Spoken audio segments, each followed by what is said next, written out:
What luck! What a miracle! One moment I was rushing into the fetid tonsils of that horrible monster. The next, I was plummeting downwards to the jungle floor beyond its reach. I prayed I would land on something soft. Perhaps your head. But nothing could have prepared me for what was about to unfold. An epic saga of pride, power, and revolution. A struggle for freedom the likes of which our world has never seen.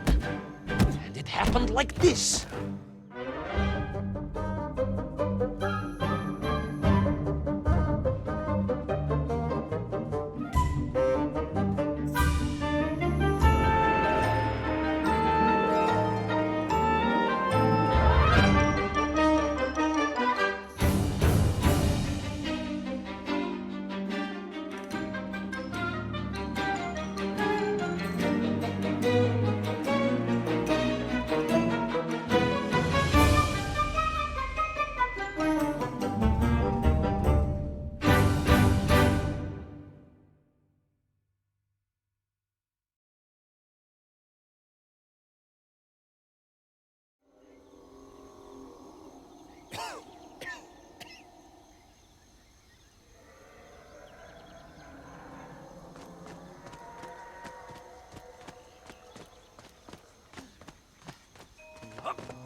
Who were those strange, gentle monsters who towered above me? I could only guess they were the lost tribe of the Menf, an earlier race of people. But why were they so fearful of those ancient gates that lay just beyond their village? And why did they seem to recognize me? Why?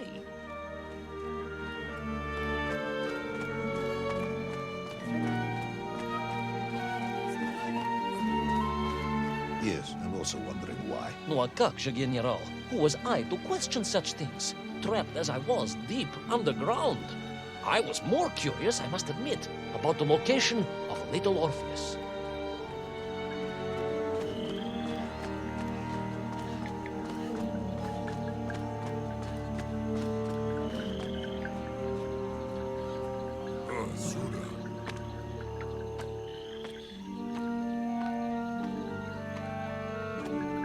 You talk of a great city, a mighty power.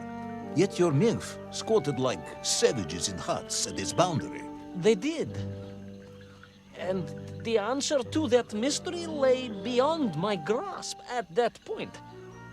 Because it was a wonder, it truly was.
Utterly destroyed? Utterly, General, a tragic loss. A convenient loss. I imagine archaeologists weeping as I tell you.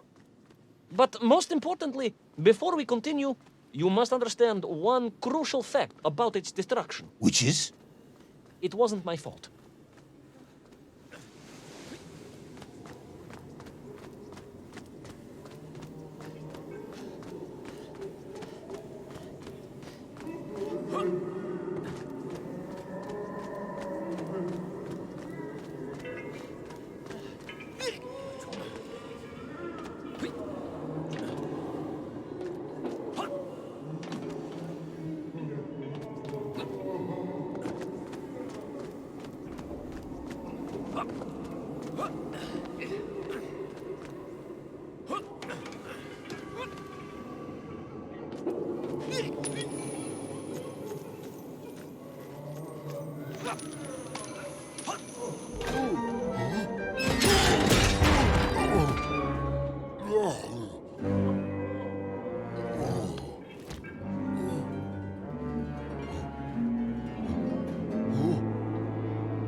those poor, unfortunate Minkf, trapped and kidnapped and dragged away, only to return as vicious foot soldiers to some unknown tyrant.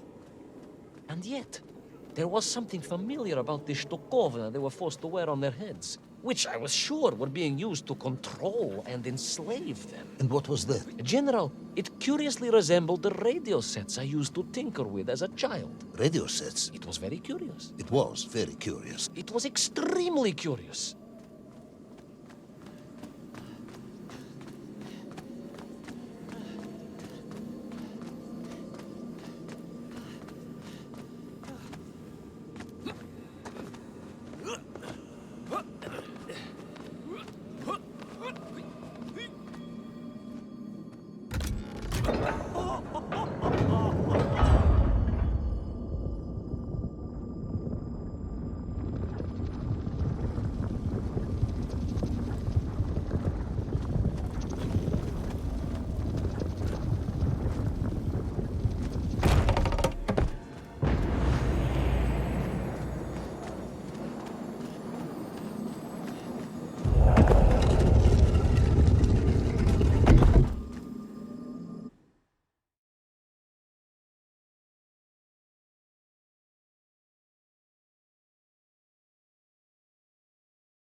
An ancient technological metropolis, powered by a glowing resin, carved from the very earth? A glowing resin carved from the very earth.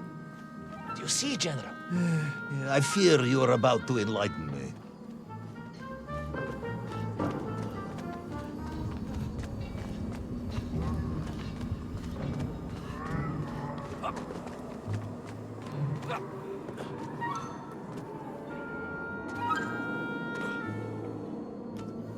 Little Orpheus must have been drained by the impact, but whoever had stolen it and brought it here was no doubt planning to use the Agarthan resin to charge up the atomic bomb, restoring the device to its full potential.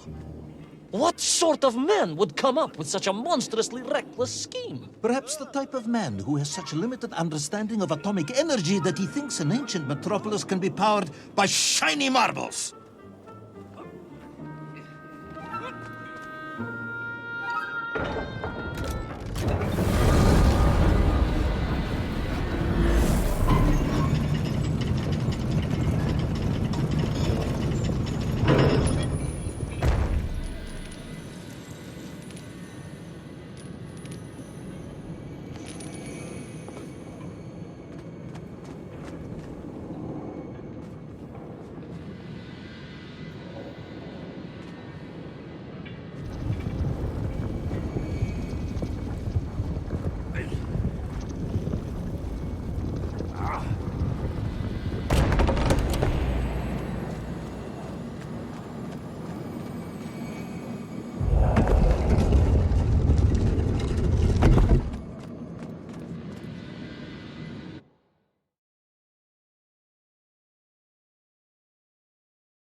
I am curious, Ivan Ivanovich.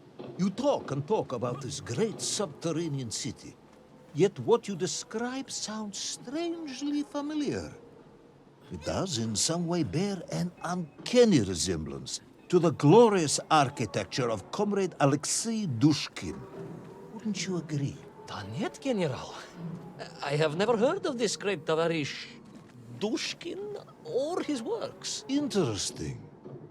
Because you were photographed on the steps of his marvelous Vysotka na Krasnich Varotach, shaking hands with the Glavny Konstruktor. That was the chief designer? The sweaty little fat man with the bad hearing? Mind your mouth, Ivan Ivanovich. And don't think you can distract me by slandering one of the great visionaries of our time. Without him, neither of us would be sitting here now. I must remember to thank him for that, General.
Those enslaved mink were trying to stop me.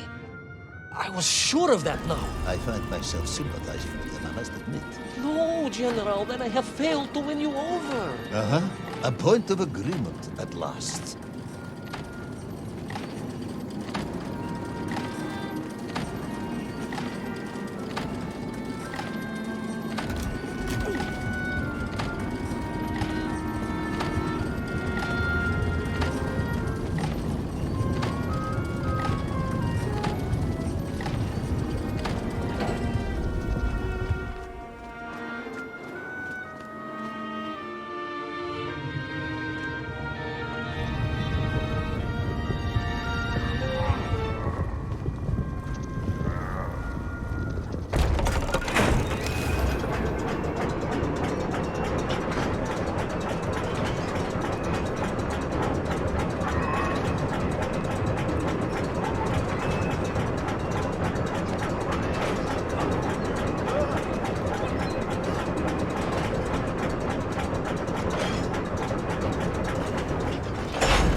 Ask again, General.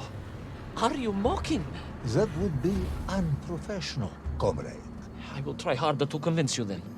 It is, after all, a cautionary tale of unleashed tyranny. It is a cautionary tale of unleashed idiocy.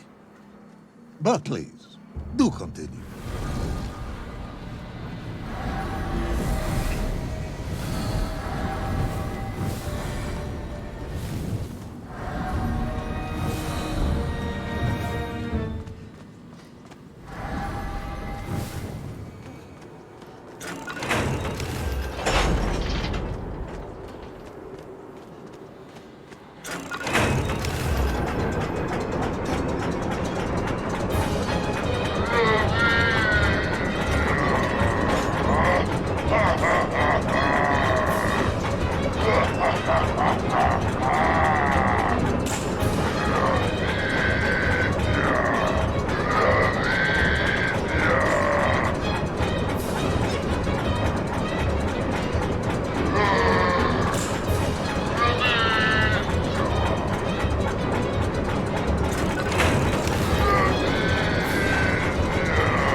I stepped from the cable car onto a plateau at the center of the city, where a palace, a vast acropolis, stood.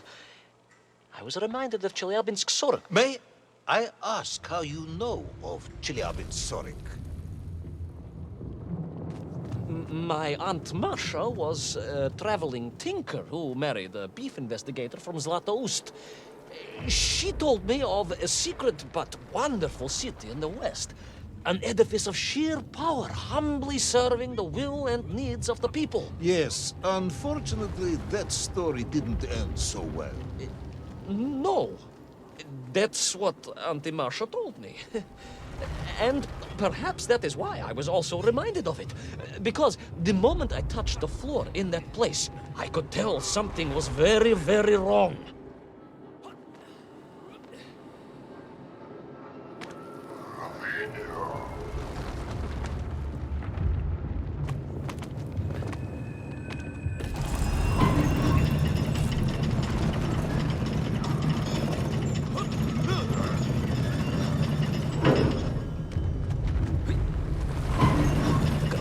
Began to shake, alarming me, and the whole city felt as if it was shuddering. I could only imagine what I would find in the heart of the vast temple. If it isn't a giant glowing marble, I'm going to be very disappointed.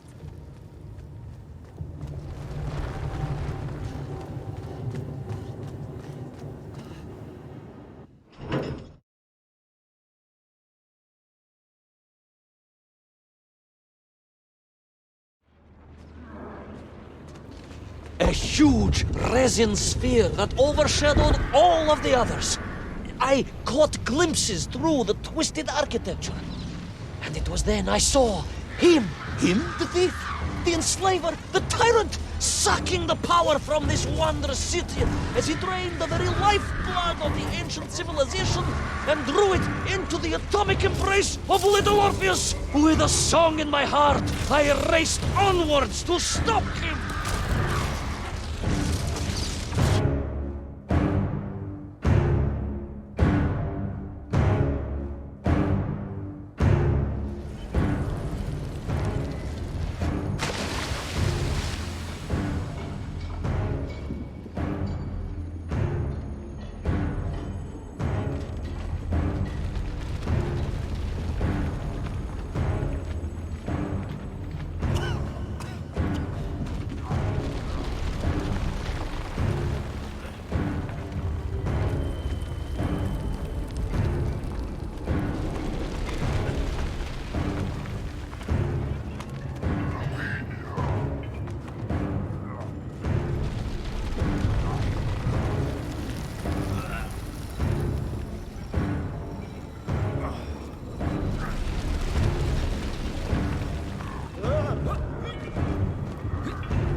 drained of its power, the magical heart of the city cracked, and it sent shockwaves through the world around me.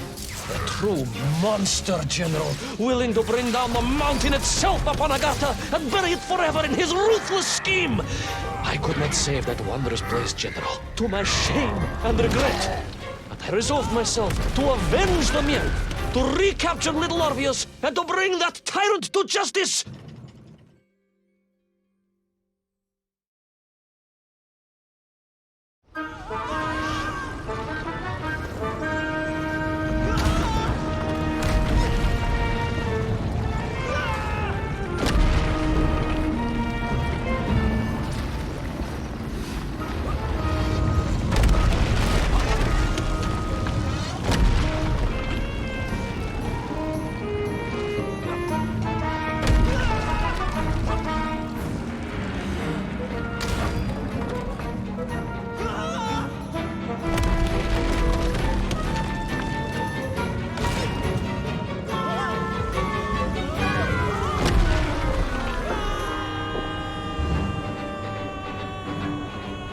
Will our plucky yet careless hero fall forever through those unknown skies? Will he discover the identity of the brutal thief commanding the army of the Menk? What chance does he have of ever returning to his beloved homeland? How long can the general's patience last? All of these questions and more will definitely be answered in the next exciting episode of Little Orpheus!